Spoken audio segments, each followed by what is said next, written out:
Hi guys, welcome back to my channel. ನಾನೀಗ ದೋಸೆ ತಿನ್ನಕ್ಕೆ ಹೋಗ್ತಾ ಇದ್ದೀನಿ. ನಾನು ಅಂದ್ಕೊಂಡೆ ಇದುವರೆಗೂ ನಾನು ತಿಂದಿಲ್ಲದೆ ಇರೋ ಜಾಗಕ್ಕೆ ಹೋಗಿ ದೋಸೆ ತಿಂದು ಲೆಟ್ ಮೀ ರೇಟ್ ದೋಸೆ ಅಂತ. So we are going. ನನ್ನ ಸಿಬ್ಲಿಂಗ್ಸ್ ಜೊತೆ ಚಾಲುಕ್ಯ ಸಾಮ್ರಾಟಿಗೆ ಬಂದೆ. ಆ್ಯಕ್ಚುಲಿ ನನ್ನ ಐಡಿಯಾ ಇದ್ದಿದ್ದು ಒಂದು 5 ದೋಸೆ ಪ್ಲೇಸಸ್ಗೆ ಹೋಗಿ ಎಲ್ಲ ದೋಸೆನೂ ಟೇಸ್ಟ್ ಮಾಡಿ ವಿಡಿಯೋ ಮಾಡಿ ಎಲ್ಲನೂ ಕಂಬೈನ್ ಮಾಡಿ ಒಂದು ಯೂಟ್ಯೂಬ್ ವಿಡಿಯೋ ಮಾಡೋಣ ಅಂತ. ಯಾಕೆಲ್ಲ ಮಾಡ್ಬಿಡ್ಬೋದು, ಯೂಟ್ಯೂಬ್ಗೆ ಆಗ್ತಿರೋದು ಡಿಸೆಂಟಾಗಿ ಸ್ಮೈಲ್ ಮಾಡಿ ಹಂಗೆ ಅಂದ್ಕೊಂಡೆ ವಿಸಿಟ್ ಮಾಡಿದ ಫಸ್ಟ್ ಪ್ಲೇಸ್ ಇದು. ಅದಾದಮೇಲೆ ಹೋಗಲೇ ಇಲ್ಲ. ಇದನ್ನು ವಿಸಿಟ್ ಮಾಡೇ 1 ಮಂತ್ ಮೇಲಾಯಿತು. ಎಲ್ಲ ಕಡೆ ಹೋಗಿ ವಿಡಿಯೋ ಕಂಬೈನ್ ಮಾಡಿ ಅಪ್ಲೋಡ್ ಮಾಡಬೇಕು ಅಂತ ಏನಿಲ್ಲ. ಫ್ರೀ ವಿಲ್ ನನ್ನ ಚಾನಲ್ ನಾನು ಏನು ಬೇಕಾದರೂ ಮಾಡ್ಬೋದು ಅಂತ I just uploading this the first one.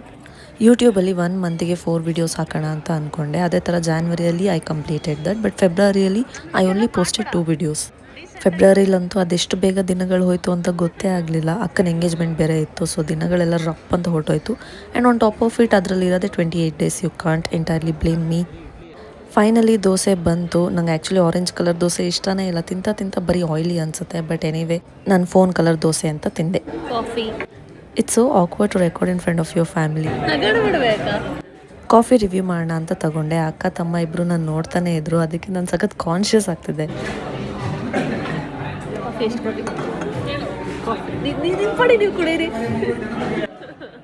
ನೋಡಿ, ಕಾಫಿ ಕುಡ್ಕೊಂಡು ಎಂಟರ್ಟೈನ್ಮೆಂಟ್ ಥರ ನನ್ನೇ ನೋಡ್ತಿದ್ರೆ ನಾನು ಹೆಂಗೆ ರೆಕಾರ್ಡ್ ಮಾಡಲಿ? How can I do this? ಆಮೇಲೆ ಹೆಂಗೋ ಧೈರ್ಯ ಮಾಡಿ ಏನೋ ಹೇಳೋಣ ಅಂತ ಬಂದರೆ ಅಷ್ಟೊತ್ತಿಗೆ water ನೋಡಿಬಿಟ್ರು.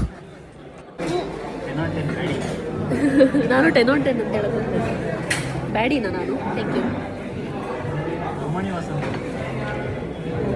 Coffee 10 on 10. As I said coffee 10 on 10, but dosa ಅಂತೂ 2 on 10. ನಂಗೆ ಆರೆಂಜ್ ದೋಸೆ ಒಂಚೂರು ಇಷ್ಟ ಇಲ್ಲ. ನಂಗೆ ಗೊತ್ತಿದ್ರೆ ಮುಂಚೆನೇ ಹೋಗ್ತಾನೆ ಇರಲಿಲ್ಲ ಇಲ್ಲಿಗೆ. And that was my dosa vlog. Thank you so much for watching.